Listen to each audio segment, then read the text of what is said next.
explosive and highly anticipated memoir Spare is officially out today. It's already shaping up to be one of this year's biggest books. Takes a candid look at his life and has stirred up some royal drama. Royal commentator Barrie Livingstone joins us live now to discuss this newly released memoir. Barrie, thank you for giving us some of your time. What's your biggest takeaway now that this has been released that, we hadn't already learned in the past few weeks leading up to this and all the leaks and whatnot?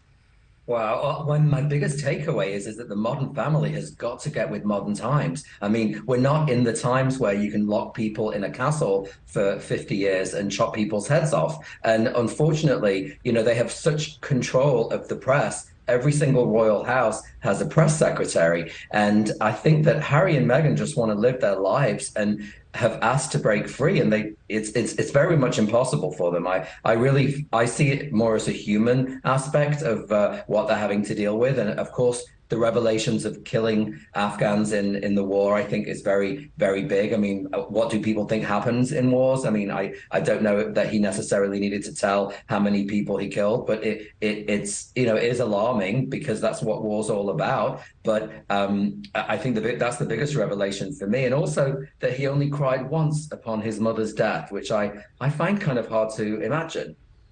Well, Barrie, it's important to note Harry and Meghan, they have a lot of supporters, but they also have a lot of detractors. There's a lot of criticism. Any reason to believe that Harry is not telling the truth in any of this?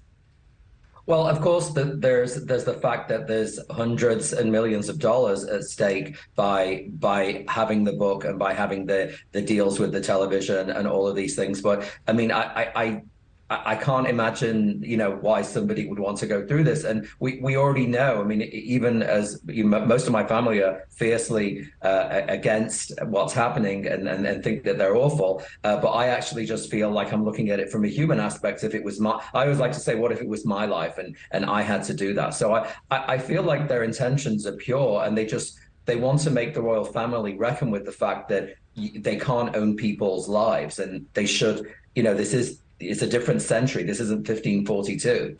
Well, we will see if that reckoning actually happens. All right, Barrie, thank you so much. Thank you for watching. Go to newsnationnow.com to find NewsNation on your television provider. And don't forget to click the red subscribe button below to get more of NewsNation's fact-driven, unbiased coverage.